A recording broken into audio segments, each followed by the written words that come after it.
And makikita mo kung paano kikilos ang Diyos sa buhay mo.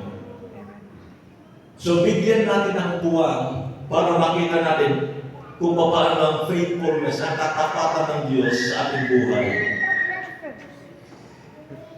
Bakit tayo nagbibigay ng pasasalamat? Pangalawa, kung bakit tayo nagbibigay ng pasasalamat sa Panginoon, it is because this is the act of faith. Act of faith. Bakit ka nagpapasalamat sa Kanya? Kasi may pananampalataya ka sa Diyos.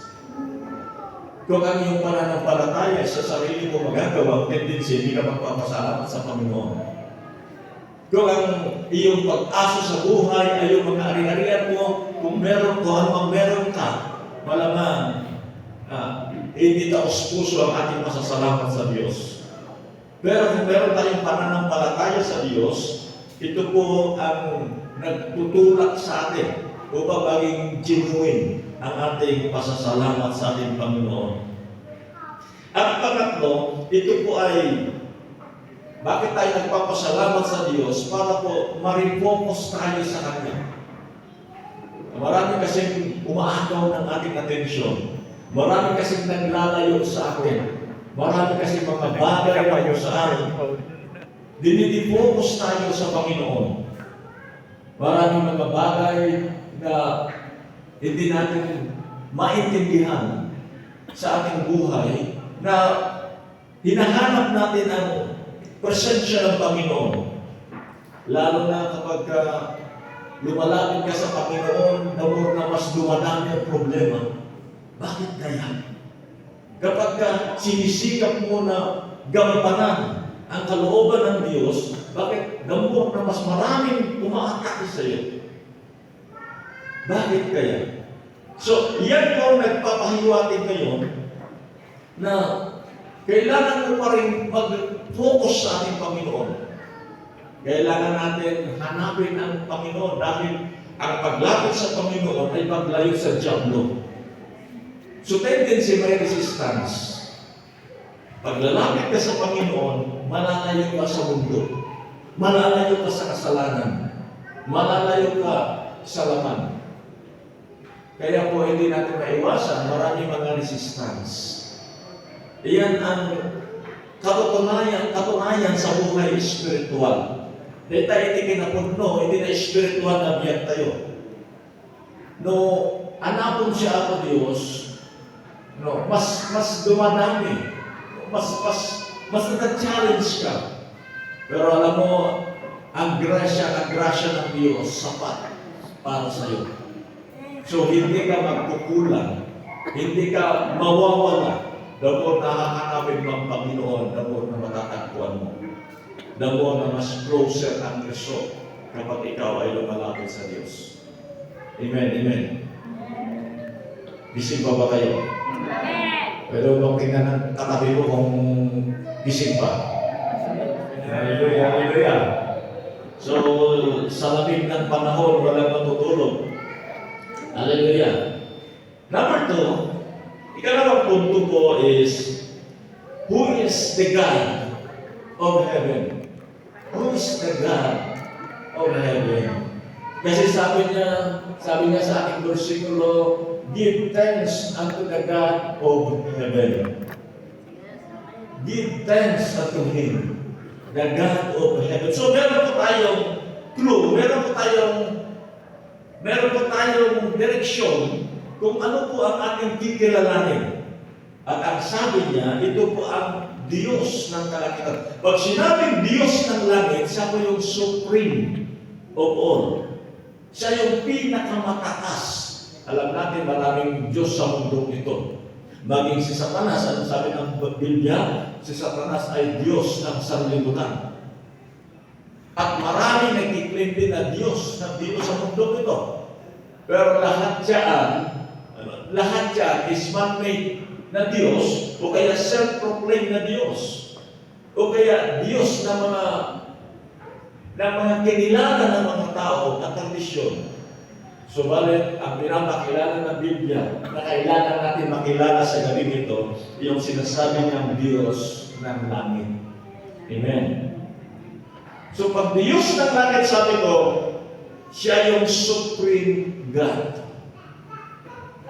Pinakamataas sa lahat. Walang kapangyarihan ang pwedeng sumapaw sa kapangyarihan ng Diyos. Lahat ng kapangyarihan ay luluhod, susuko, subject sa kapangyarihan ng Diyos. Sabi ka ng Biblia, maging ang pakuluan ng bawat gobyerno ay nagmula sa Diyos. Kaya dapat lahat ng pakuluan kilalanin ng Diyos. Amen.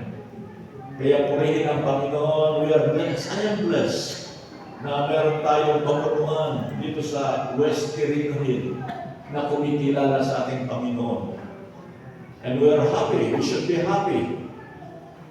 Amen. Na tayo ay na-allow para mag-express ng ating pananampalataya at pagpuri sa ating Panginoon sa lugar na ito.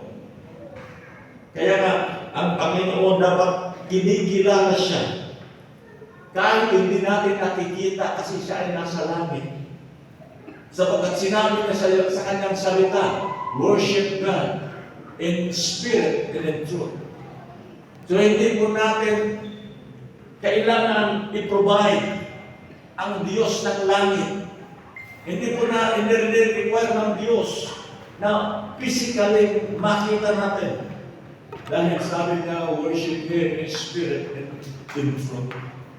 Kaya itong Diyos po ng langit, by the manifestation of the Lord Jesus Christ, na nagkatawang tao, the invisible, became flesh, at nakita natin sa kapanahunan ng mga apostol, nakasama ng mga apostol, at ngayon sumasa atin in the Spirit. Sabi niya, I will never leave you. I will be with you until the end of the age.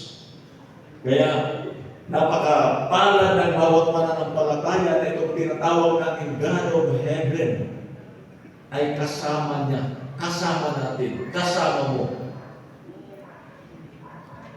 So, siya yung pinakamataas sa lahat na direktor ng buhay natin. Itong God of Heaven, siya kung nagdidirekta ng iyong buhay. Tignan mo yung mga Israelites noon. Alam mo ba, sabi ng Diyos, okay, punta kayo sa Promised Land. Doon sa Promised Land, naghanda ako ng maraming, ano ba yung biro sa Tagalog? Yan na yun. Saan yung mga Tagalog? Hindi nila alam yung biro ko lang. Ano yung mga inukan? Ano yung biro? Yan, English yan, tama. So, sabi ng Panginoon, doon sa Promised Land, sa ipinangaing lugar, maraming maraming gatas. Ibig sabihin, masagana. Hindi ka mamamalnoris doon. Masaya ka doon. So, ngayon, sabi ng Diyos, mararating niyo yun. The direction, itong director, itong Diyos, sabi na po na lamang, nararakarin ninyo. Yun ang nais niya. Yun ang gusto niya. Yun ang provision. Yun ang ginagawa ng Diyos. Eh, bakit umabot ng 40 years? Kasi nga, yung tao. Yung tao hindi tumalima. Kaya tumagal. Kaya pag hindi tayo tumatalima, yung programa ng Diyos sa ating buhay, tumatagal. Tumatagal ang tumatagal. Ang problema pa nga minsan, yung start ng buhay mo, yung iyong destiny, hinanakaw ng diablo dahil lang sa hindi natin pagtalima sa Diyos. Subalit ang Diyos, sipin natin siya yung may hawak ng destiny, ng programa ng ating buhay.